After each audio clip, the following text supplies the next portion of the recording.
All right, I'm going to stay off to the side so people can see Vladimir and Monique Giroux, two of the most important people ever to to take part in the Montreal Expos organization. Monique Giroux has been director of media services since we've been coming here, and she is one of the original employees from what I read in the media guide this year. That's right. I started as an intern way back in the '69, and I went to college for 3-4 years, and then before I became permanent here. And I said when I graduate from college, I'm going to look for a serious job. But I'm still here. So that's life goes. That's how it goes sometimes. But it's been a great ride.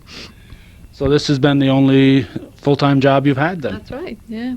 And I had very good memories, and I'm very thankful for to baseball and to all the Montreal people that ran the company here. Now, I'm sure you have a ton of memories. Now, one of the duties you have is to prepare the media guide and to prepare the daily news that comes out, given to all the reporters and so on. Is there a book in Monique Giroux's future? I think no one could write the history of the Expos better than you. No, I don't think so, no. I think, I don't know, I can't foretell the future, but I think from after I leave here, I'll just sit back and enjoy life, and I don't know what in 2-3 years from now. Sometimes you don't know what's in store for you, but it's not in my plans. Not in your plans now. Well, I'd give it serious thought if I were you, because I think it's something that the people would definitely love to know, and who knows it better than someone who's been here from the start and has been behind the scenes. Yeah, well, I'm sure a lot of people are thinking the same way. I'm sure there would be a lot of books on the subject. Yeah, that's right. You started off just a regular job at the desk, and then worked into. I came in as an administrative assistant because I was mainly doing the French releases, the releases in French, and all the communications in French, and then that's how I evolved from being assistant to the director of public relations to specializing in media services, which I like very much. Now, I remember the name Larry Chasson. Now, right. was he your first boss? He's the one who hired me. Was he? He's the one who hired me. He was a great guy. He passed away, I think, the second year we were at Olympic Stadium from leukemia. And that was a real shock to all of us. And that's when that happened in mid-season. So myself and Richard Griffin, if you remember, yes. We were promoted at the time because of the vacuum that happened with the departure of Larry. And I guess we did such a good job that they kept us. And you've been there ever since. Richard Griffin has moved on. He's moved down to Toronto, and then we had P.J. Loyello. He's now with the Marlins. Matt Charbonneau, who's with Baseball Canada right now. And John Dever. John Dever is going to be the baseball information director with the Nationals. He's moving on to Washington. He's originally from the Rochester-Syracuse area, so. That's where he is, and he worked for 6 years with San Diego before coming here. So, and yeah, he was born in Rochester and studied journalism at Syracuse University. So he's well qualified to do the job. And you had no thoughts about pulling up roots and following the team? I was asked many times, and from the very beginning I said no. I said my roots are here, and it's been enough. Now, with a name like Giroux, you would fit in well in Clinton County, New York. We've got a whole lot of Giroux, including one of our county legislators, and Giroux's poultry farm, and Giroux's John Deere sales, and so there's a lot of Giroux in Clinton County. Well, maybe next summer I'm going to take a ride down your way and call you up, and you can point me to the Giroux. Probably long-lost relatives. Probably. Now, another name I remember from back in the early 80s is Roger Savard. Yeah. Mm-hmm. He was he was public relations. Public more, right? relations and group sales. Mhm. He spent a lot of times with the Plattsburgh people and the Burlington people and northern New York State. He was going to Malone quite a bit, to Plattsburgh, he had a lot of contacts. And up to, the blood donor clinic is named after him, the Roger Savard Blood Donor Clinic. Every year the Expos had it, and it was still wearing his name. That's, a couple of the nice things when I was talking to Claude that I think are important that I was concerned about is, and you talked to me briefly when I came in, is that the history will stay in Canada. The Montreal Expos history will be distributed. For the people like me who don't know, Claude mentioned some of these locations where they're going, but I don't know where they are. The bronze, the Willie Starger bench, home plate were given to the Canadian Hall of Fame. And where's that? They're located in St. Mary's, Ontario. It's a little town southwest of Toronto, not far from Toronto. That's the National Baseball Hall of Fame. Some of the other artifacts will be given to the Quebec Sports Hall of Fame. They're collecting objects right now, but they don't have a site yet. But they're about to. I think within a year they're going to move to some location in Montreal or around Montreal. But they're going to collect all sports, like old-timers, hockey, old-timers. And some of the stuff will be given to the McCord Museum, which is on Sherbrooke Street West here in Montreal, across from McGill University, and they're affiliated with McGill University. They're specializing in Canadian history. And some also, we've approached the Quebec National Archives. They have a big building in Old Montreal, a brand new building, and that's a professional, really, museum. They've got air-conditioned rooms to keep. Every once in a while, a battery dies, and it died right in the middle of you telling us about the air-conditioned rooms at. It's called the Quebec National Archive Library.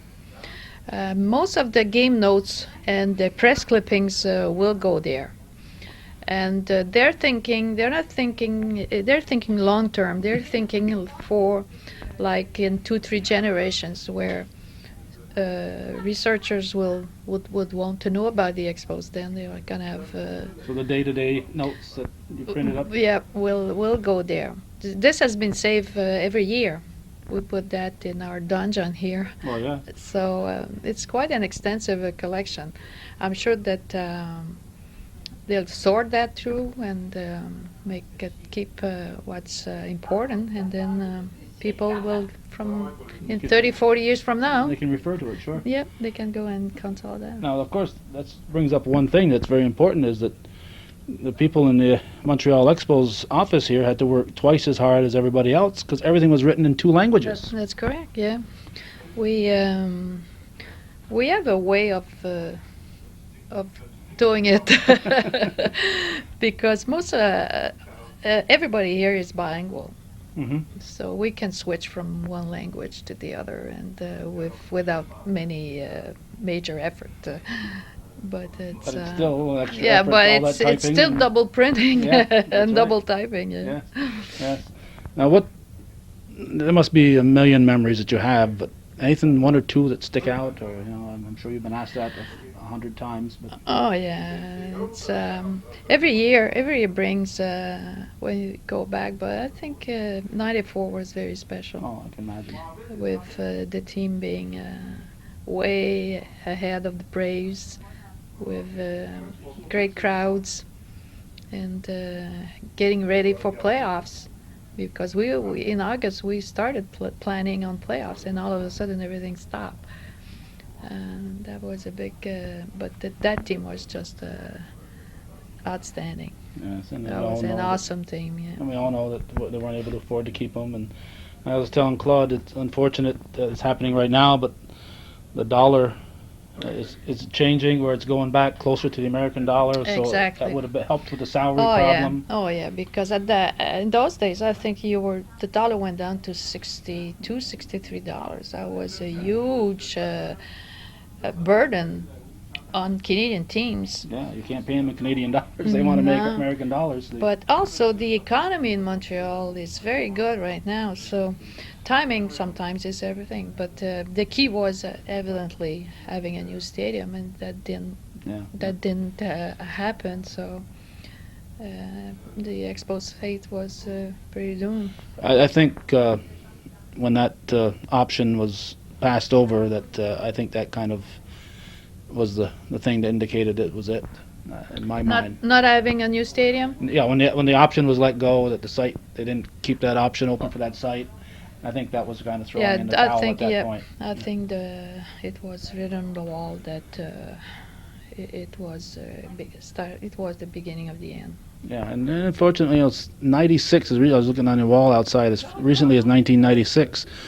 Montreal Expos were the organization of the year in baseball, Major League Baseball. So Yeah, in during the Claude Brochu era, it was a very well-run organization, a tight ship. We always had good teams, but we never won anything. That's too bad. yes, That's too bad because if you win a championship, that can the passion can carry you for 4 years, 5 years. sure. It's a whole new ball game. But unfortunately, it didn't happen. But the memories are still there, anyways. Yeah, you can't take away the memories. No. And today is on the 3rd of December, is as we're talking here, the Major League Baseball is conducting their poll to approve the move to Washington.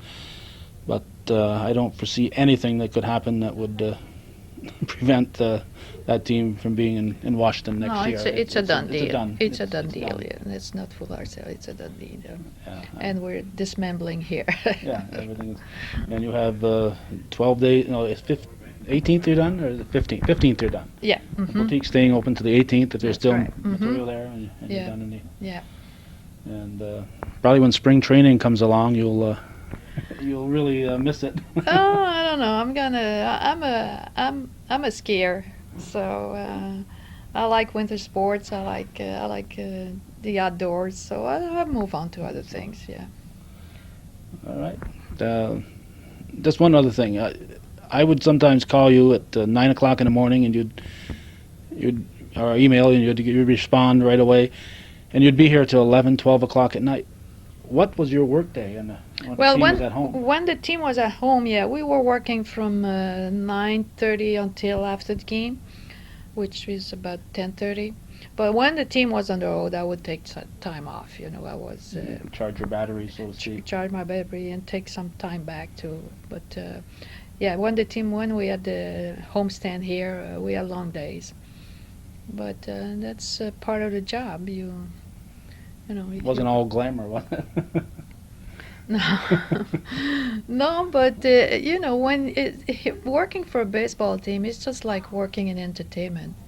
Nothing is dramatic, Yeah. It's not. I think people working in the health system, as they have much more courage and values than us working in sports, in professional sports. I think these are the real people who deserve a lot of credit.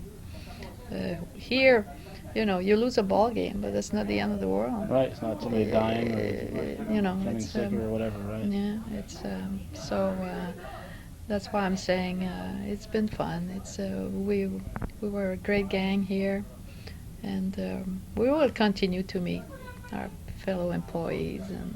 How many people were employed in the front office? When we were a regular team, we were about 100 people.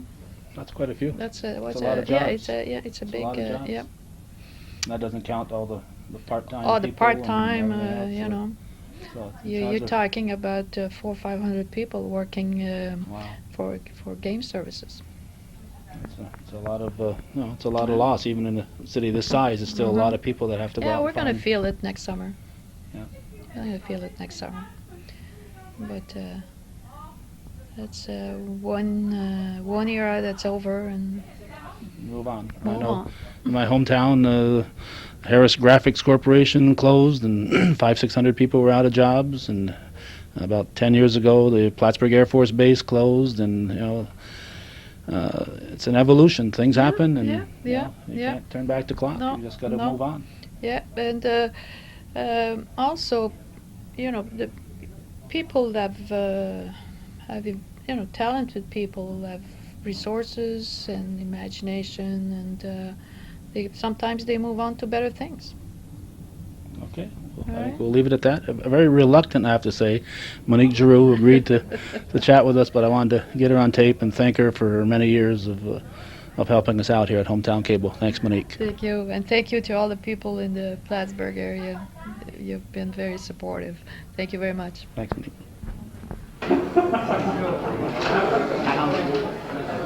This will wrap up our coverage of this December 3rd.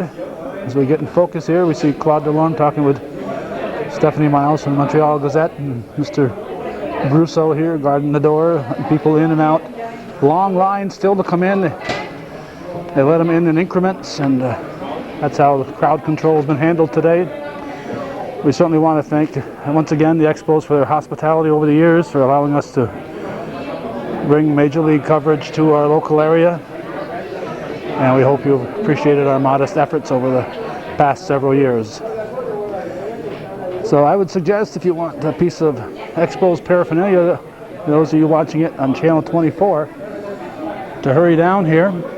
Those of you watching it on Channel 30 or Channel 15, this will be long after the fact, so you'll be left out in the cold. So unfortunately, with the way the access channels run in Malone and Plattsburgh, we aren't able to get these on in such a timely manner. We'll get this on in the next day as we're taping this in the Champlain viewing area. Champlain, Chazy, Rouse's Point, Mowers, Altona, Ellenberg, and all them points in between. So that's it. Hometown Cable's last visit to Olympic Stadium and the Montreal Expos. Montreal Expos will very shortly cease to exist.